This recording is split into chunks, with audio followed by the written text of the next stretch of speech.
Hi everyone, welcome to study spring. और ये अपना CAPF एससी के लिए एसए का सेशन है, जिसमें आज हम लोग एक इम्पॉर्टेंट टॉपिक जो अपना है women empowerment in India and government rule, इसको कवर करने वाले हैं। बट बिफोर टू बिगिन, अगर आपने चैनल को सब्सक्राइब नहीं किया है और अगर आपको वीडियोस अच्छे लग रहे हैं तो प्लीज आप चैनल को सब्सक्राइब कीजिए और जितना हो सके शेयर कीजिए, क्योंकि ये नया चैनल है और इसको आपके सपोर्ट की जरूरत है। तो चलते हैं अपने टॉपिक की तरफ।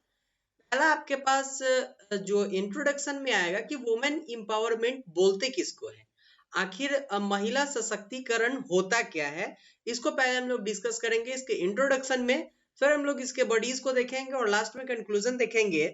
तो पहले अगर सिंपल भाषा में आए हम लोग, तो समाज में महिलाओं की स्थिति एवं उनके अधिकार में वृद्धि महिला सशक्तिकरण कहलाता है। काफी सिंपल भाषा में इसको हम लोग एलेबोरेट करेंगे कि ये जो अपना महिला सशक्तिकरण है वो उसको बोला जाएगा जब महिला की स्थिति एवं उनके अधिकार में वृद्धि कर दिया जाएगा, तो महिला सशक्तिकरण होगा। जैसे एग्जाम्पल में अगर आप देखें तो स्थानीय निकाय के लिए पहले 33% आरक्षण थी, ठीक है। लेकिन अब इसमें अमेंडमेंट किया गया और इसको 50% करने का बात किया जा रहा है। तो ये क्या हुआ, ये उनके अधिकार में वृद्धि किया जा रहा है। उनकी स्थिति में वृद्धि कैसे किया जाएगा, तो पहले क्या होता था कि महिलाएं पढ़ती नहीं थी, उनके ऊपर रिस्ट्रिक्शंस होता था, फंडामेंटल राइट का सही यूज नहीं होता था, क्योंकि हम जुडिशियरी का यूज नहीं कर पा रहे थे सही तरीके से। आज हर एक चीज को महिलाएं जानती है, इतना ज्यादा इनोवेशन हुआ है जिसके कारण उनके पास हर एक नॉलेज है, तो उनकी स्थिति में भी सुधार हो रही है क्योंकि वो शिक्षित हो रही हैं। तो जैसे ही वो शिक्षित होंगे उनकी स्थिति में भी सुधार होगा। तो ये दोनों चीज क्लियर है कि जब महिलाओं की स्थिति और उनके अधिकार में वृद्धि किया जाएगा तो हम उसको बोलेंगे कि वो महिला सशक्तिकरण है, ठीक है। लेकिन इसके साथ कुछ प्रॉब्लम भी थी। ऐसी बात नहीं है कि आज जो महिलाएं की स्थिति है वो पहले भी थी। पहले महिलाओं की स्थिति ऐसी नहीं थी। पहले महिलाओं को केवल भोग एवं संतान उत्पत्ति का जरिया समझा जाता था। मीन्स भोग मतलब उनसे भोग विलास किया जाए, ठीक है। और उनको जो संतान उत्पत्ति का जरिया माना जाता था, क्योंकि उनका काम पहले और लोगों की तरह जो पढ़े लिखे नहीं होते थे, या फिर अगर पढ़े लिखे हैं फिर भी उनका ये इंटेंशन होता था कि महिलाएं केवल भोग विलास के लिए है और उनका काम संतान की उत्पत्ति करना, इससे ज्यादा कुछ नहीं हो सकता है, और उनको एक बंधन में रहना होता था। बट आज ऐसी बात नहीं है।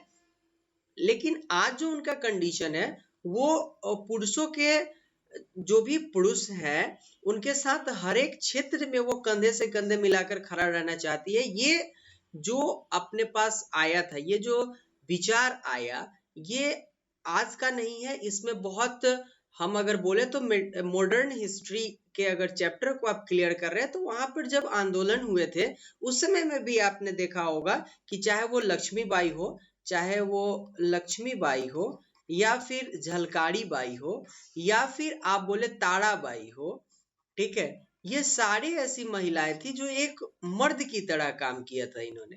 तो यहाँ पर अगर देखें तो प्रीवियस टाइम से भी उन्होंने ये काम करना स्टार्ट किया। भले ये दूसरी बात है कि उनको उस टाइप का इन्वायरमेंट नहीं मिला, लेकिन आज ऐसे इन्वायरमेंट है कि वो पुरुष के साथ हर एक क्षेत्र में कंधे से कंधा मिलाकर खड़ी रह सकती है। आते हैं फिर इसके अगर बॉडीज के ऊपर, तो देखते हैं कि अगर देखा जाए तो औरत और नारी दोनों वर्ड यहाँ पे आया। औरत और नारी, इसके बीच में कसमकस से संघर्ष कर रही आज की स्त्री जो है, ठीक है, आज की जो वुमेन है, उनके अंदर ये छटपटाहट है।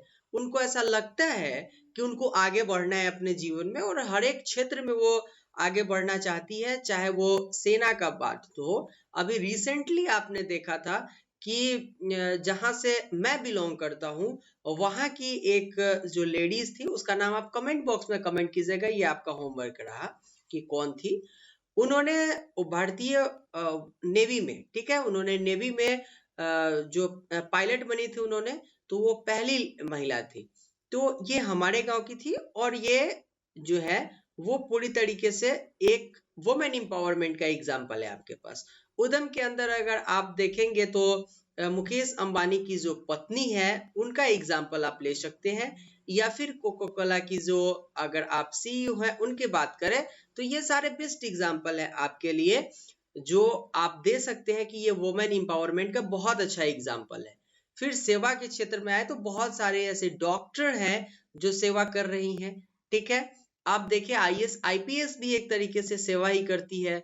आप टीना दाबी का एक एग्जाम्पल दे सकते हैं। ये सारे लोग वुमेन एम्पावरमेंट के एक बहुत अच्छे एग्जाम्पल है। मैंने पर्टिकुलर किसी का नाम लिया तो एक वही नहीं है, सारे लोग आ जाएंगे इसमें। तो इन सारे क्षेत्र में उनकी भागीदारी जो रही है वो सराहनीय रही है। अब अगर एक्चुअल बात आएंगे तो अगर इसको देखा जाए तो पिछले बार भी प्रीवियस टाइम को अगर आप देखें तो वहां तो एक चीज क्लियर है कि पहले भी औरतें ये काम कर सकती थी, लेकिन नहीं किया गया। क्यों नहीं किया गया? क्योंकि उस वक्त हमारा कॉन्स्टिट्यूशन लागू नहीं हुआ था और कॉन्स्टिट्यूशन के हिसाब से वो अपने अधिकार की मांग नहीं कर रही थी।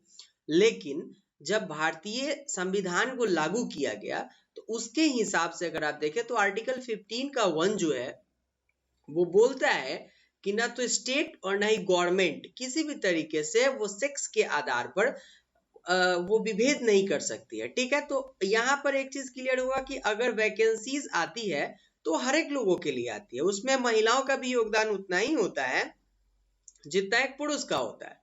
आर्टिकल 15 का 2 ये बोलता है कि महिलाएं एवं बच्चों के लिए अलग नियम होंगे, ठीक है। कुछ ऐसे पार्टिकुलर जगह होंगे जहां पे महिलाओं और बच्चों के लिए अलग नियम होंगे, तो ये उनके अधिकार को देता है, ये उनको स्पेशल अधिकार देता है जो कॉन्स्टिट्यूशन दे रहा है।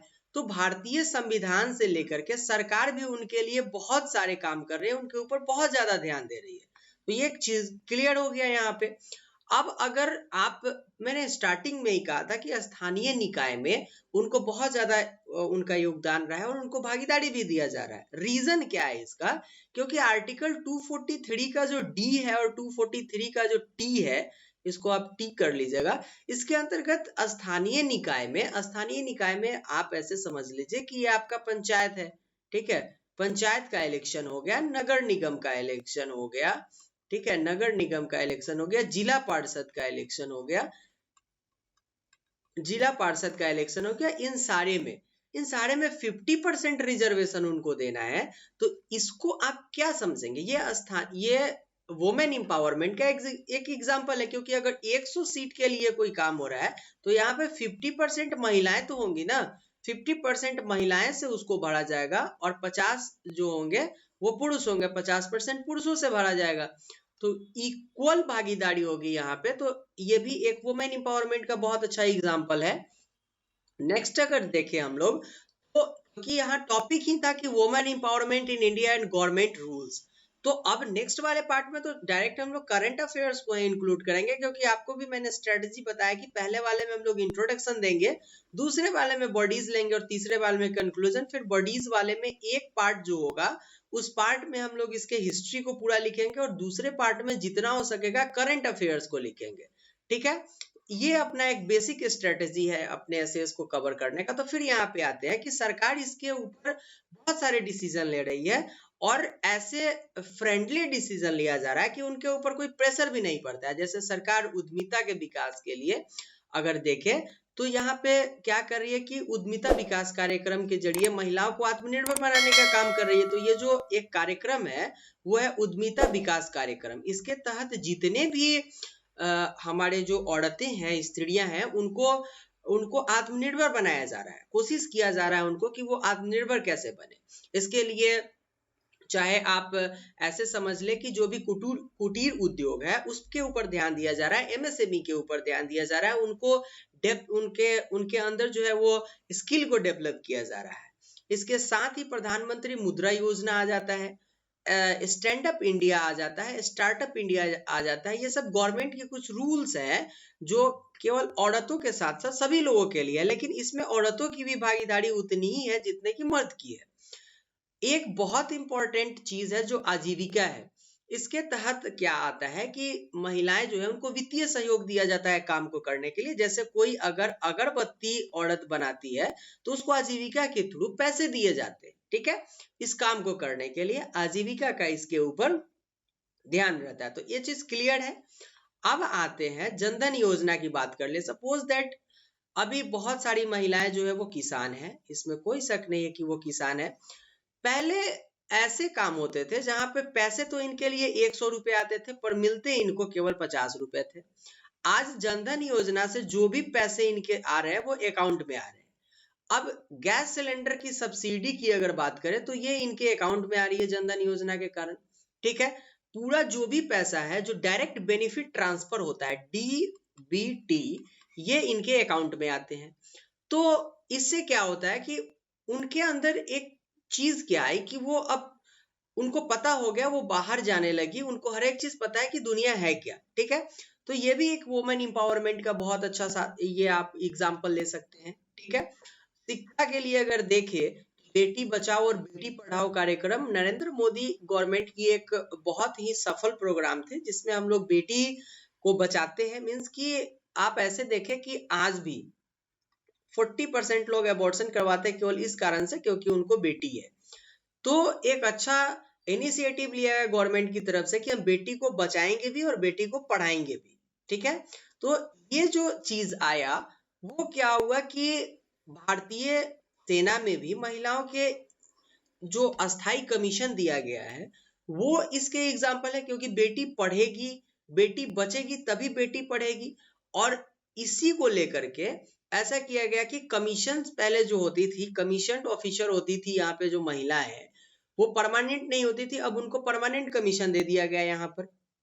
तो परमानेंट कमीशन दिया गया केवल इसलिए कि वुमेन इंपावरमेंट को बढ़ाया जाए। तो बहुत अच्छा एग्जांपल है वुमेन इंपावरमेंट के लिए, जो गवर्नमेंट की सराहनीय कदम है। Defence ministry of home affairs के साथ साथ डिफेंस की तरफ से भी बहुत अच्छा इनिशिएटिव लिया गया था यहाँ पर।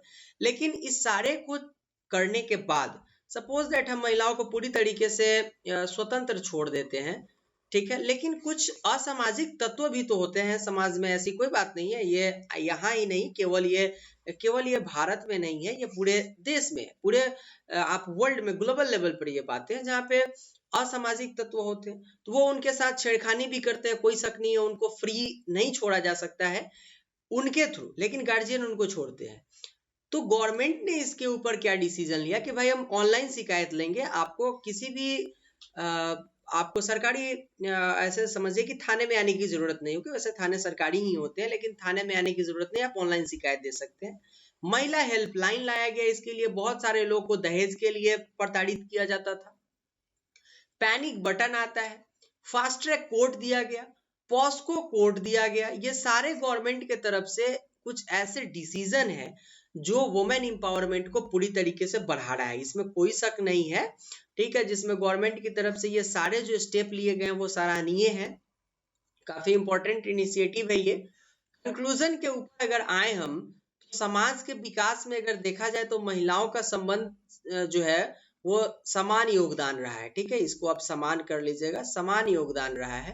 आप ऐसे नहीं बोल सकते हैं कि एक समाज के विकास में या फिर पूरे देश के विकास में केवल मर्द का ही योगदान है, महिलाएं भी उसमें इक्वल वो पार्टिसिपेट करती है, केवल मर्द ही नहीं करते हैं। तो समान इनका अधिकार रहा, वो समान योगदान रहा हुआ है।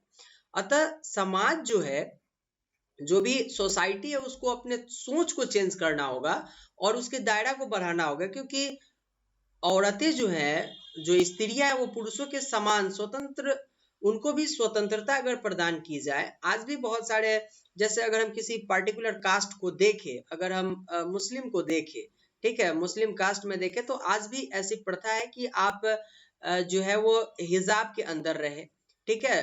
तो पर्दा प्रथा आज भी है, वहां पर गलत चीज है ये।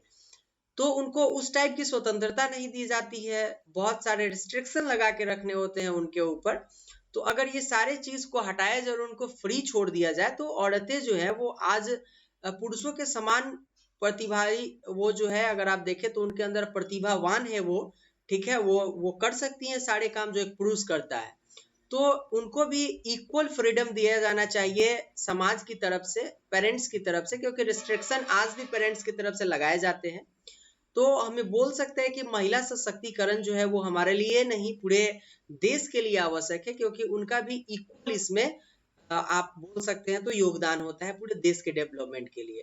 तो ये कंक्लूजन के साथ हम लोगों ने वुमेन एम्पावरमेंट को कवर किया काफी सिंपल भाषा में। अगर आप इसके ऊपर अगर एसेज लिख रहे हैं और ये सारे टॉपिक को अगर इंक्लूड करते हैं इसमें, तो आपका एक ऐसे बहुत अच्छा ऐसे हो सकता है और काफी सिंपल भाषा में ये होगा। और हमें जितना हो सके सिंपल भाषा का यूज करना चाहिए, तभी हम अच्छे नंबर ला सकते हैं। और अब केवल 300 वर्ड ही हमें लिखना होता है, तो केवल सेलेक्टिव चीज ही हम इसमें लिखेंगे। और अगर आपको वीडियोस अच्छे लगते हैं तो आप चैनल को सब्सक्राइब कर सकते हैं और वीडियोस को जितना हो सके शेयर कर सकते हैं, क्योंकि अभी इस चैनल को आपके सपोर्ट की जरूरत है। और बाकी ये जो आपका ऐसे का सेशन है वो एवरीडे 3 PM में आता है, ठीक है। तो केवल संडे को छोड़ करके ये एवरीडे 3 PM में आता है। तो इसके साथ आप बने रहे। बाकी आपके जो क्लासेस होंगे वो रेगुलर होंगे, क्योंकि तबीयत थोड़ी ढीली थी इसलिए मैं क्लासेस नहीं ले पा रहा था अभी, लेकिन अब आपके रेगुलर क्लासेस होंगे। तो ये था आज के वीडियो के लिए। मिलते हैं नेक्स्ट वीडियो में। Thank you and good bye.